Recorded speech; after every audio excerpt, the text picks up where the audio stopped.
Yo, what's going on, guys? Today we're going to tackle on one of the more crunchier arms that I've ever tackled on. You're going to see me use primarily the Fascia Blaster to go ahead and scan the arm and find most of the densification while also breaking it. I found that the Fascia Blaster was the best tool for this specific job. He came in with elbow pain, and then we traced the elbow pain all the way through. Now, what we're using the Fascia Blaster kind of like a shotgun to find a lot of the densification. And then whenever we are done finding all that densification, then we will go in with the heated scraper and start to break up a lot of that more precise tension. But just for now, you will notice the audible cues, and we are going to be tracing the audible cue tension all the way in through this arm, and we're going to try to go ahead and get a lot of this densification all worked out.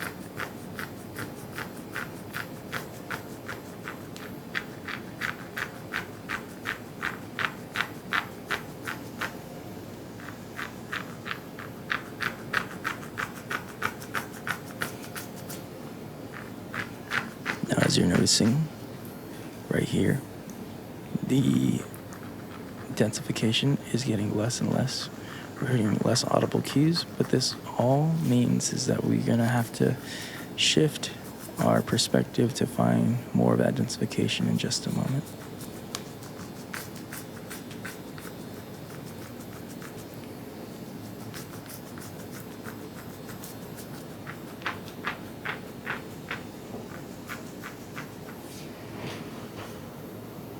And as we shift the arm, you will hear how we kind of go through the area and try to find more of those audible cues that we were finding.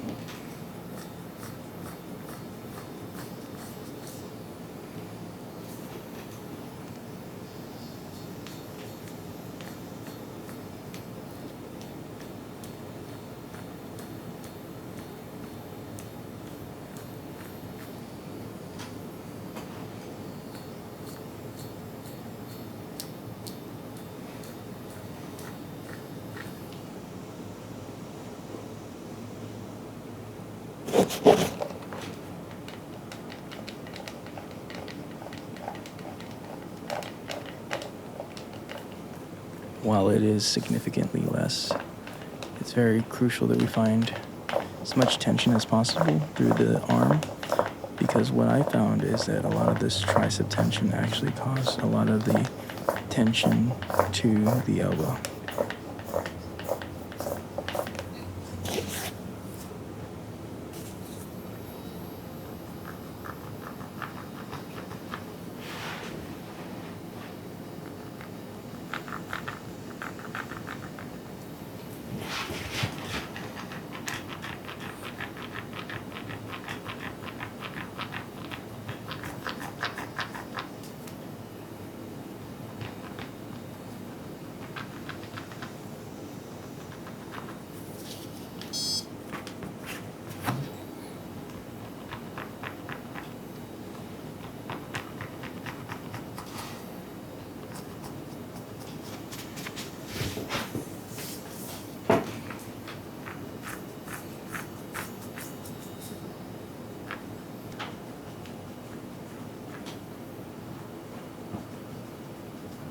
Next, what we're going to try to do is we're going to try to just go through the forearm and just make sure that there's no tension in the forearm.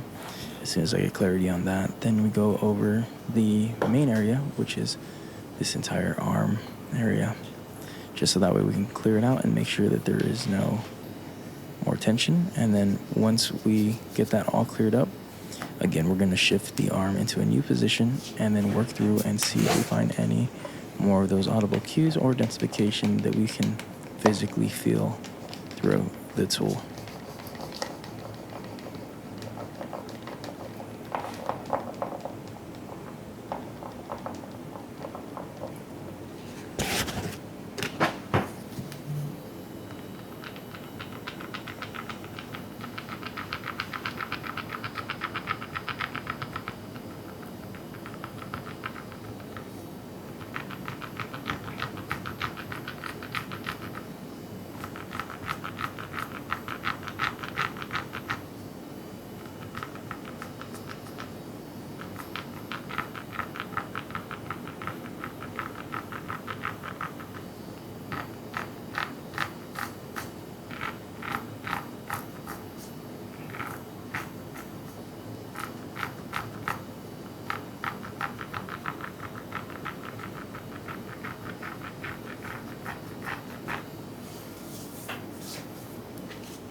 After we get it all nice and relaxed in the area, we can also use dynamic cupping to go ahead and pull apart any densification in the area.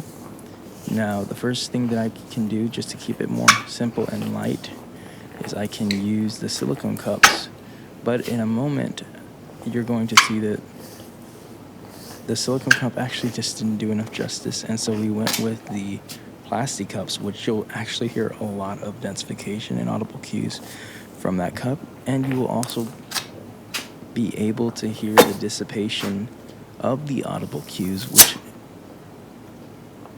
primarily means that a lot of the densification and a lot of the restriction in the arm will be relaxed, and it'll be feeling so much more better.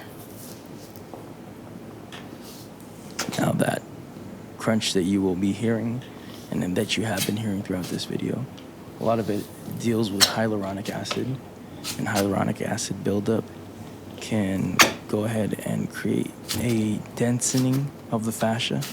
It is actually one of the liquid components which is inside of fascia, and when it thickens, it makes the fascia glide less, and that's what actually creates those nodules or those knots that we feel within our body. So while we're not necessarily breaking up quote-unquote knots, we are helping making the hyaluronic acid more pliable and more fluid, so that way the fascia can move and glide much more smoothly. So that is why you'll be hearing this crunch.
And as you can hear, there is very light audible cues, but you can hear the difference of where we started and where we're heading to.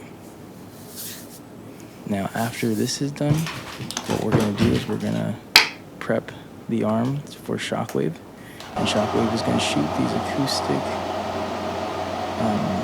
shockwaves through this bullet that's inside of this mechanism. It hits the metal and it creates a wave that goes through the body and actually hits scar tissue and starts to send signals to the body to go ahead and repair that area. And this helps with range of motion issues. And in my opinion, while it does help increase range of motion, I feel like massage and shockwave therapy are two completely different monsters that help in different ways. But when you incorporate them and you familiarize yourself with both of them, you can have a better understanding of what the sensation is for yourself and what clients' responses are. For example, with the shockwave, you will feel much more looser and limber, but there could also be this stiffness that's kind of hard to describe unless you've actually had shockwave done. It's one of the weirdest sensations that you feel so free and yet you can still feel tense. So I think it's a very good idea to mix both of these methods when you're going to use shockwave. If not, sticking to massage is always a good key factor.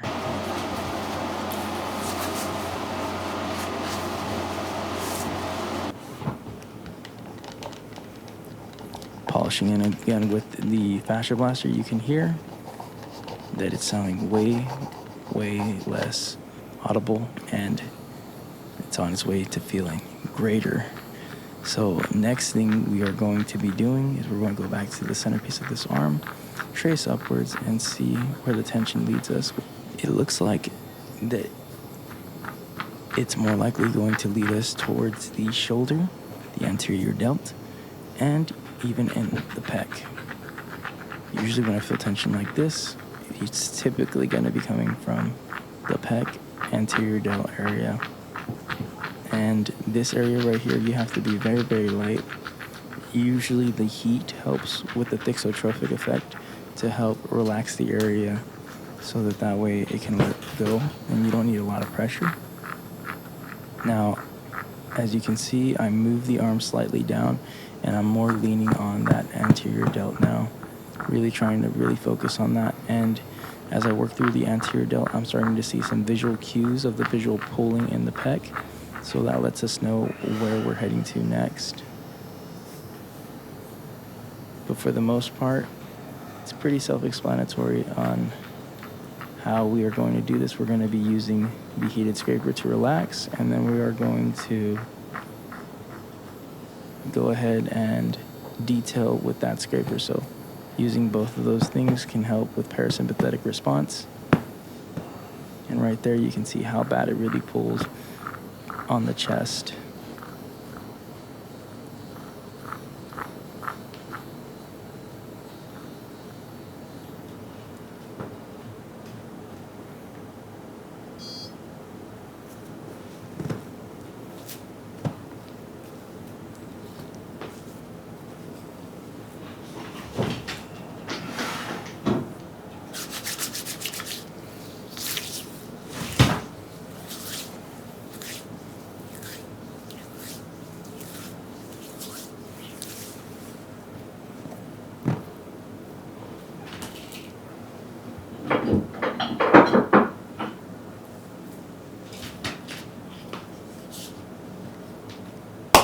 Once I feel enough relief, I will go ahead and use this tuxin therapy to help with the parasympathetic response, and it'll make the process a lot more lighter and easier on the client.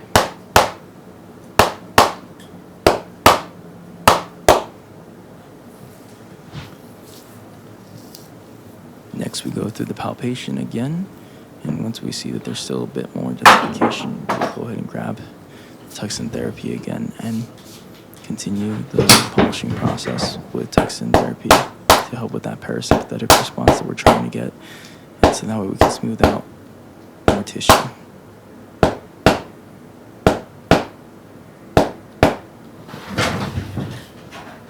And once again, we're going to go through the palpation, and as you can see, just like that, it's smoothed out so much more. It makes it so much more easier to work with the hands or the scraper to go get that final polish and make sure that that anterior delt is nice and relaxed. And by relaxing this front delt, we're actually also going to be globally relaxing the pec as well.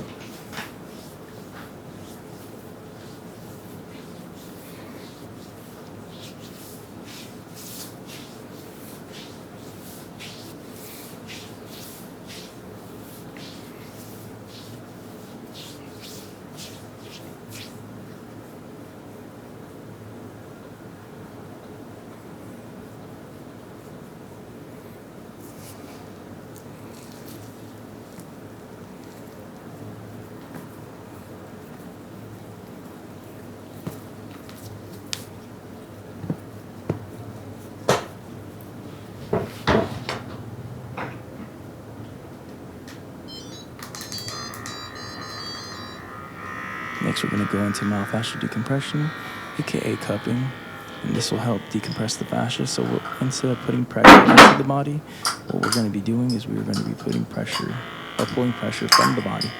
So the way that I like to think about it is that by putting pressure on the body with regular massage, we're putting a lot of pressure inwards and trying to press things out, whereas with cupping and myofascial decompression, we are going to be pulling apart a lot of the tissue. Now, you're noticing that some of these cups are not staying on. And whenever I run into these kind of issues, what I like to do is I like to use the silicone cups, because silicone cups can be a little bit more diverse in the way that they can flex, whereas the plastic cups give you a much tighter grip on the tissue, but they can't necessarily bend in the way that they need to in these interesting situations where the tissue actually needs to be pulled at. So around the ankles, the hands, wrist, even on the palm you can put it on, and sometimes on, as you can see, the brachialis and bicep area. And it'll help us decompress this area. We're going to go ahead and leave them on for 5 minutes, and then we will go back and check the tissue.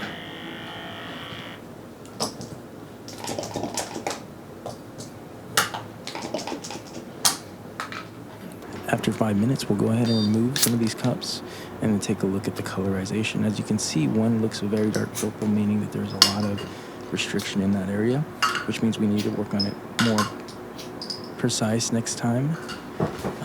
This was a shorter session and we didn't have as much time to detail as much as I wanted to, but we got to get a lot of this densification out, and as you can see, it looks pretty darn good. But obviously that anterior delt is going to need a little bit more relaxation.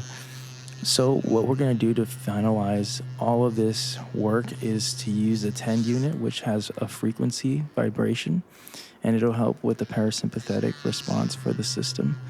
And then so basically what it's doing is it's sending these high vibrations that'll vibrate all the way through the tissue and really increase circulation, which slowly but surely you will see some of these darker purple areas begin to regain some color because of the fact that we're using the 10 unit to go ahead and relax this area and increase blood circulation.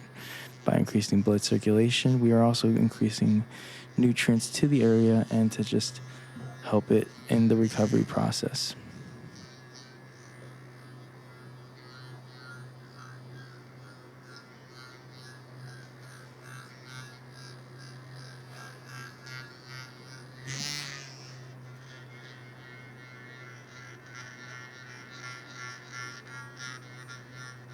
Once again, I'm John of Greater Therapeutics.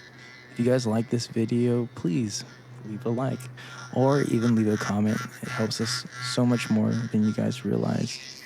And if you guys haven't, please subscribe and be sure to look out for our next video. Thank you guys so much.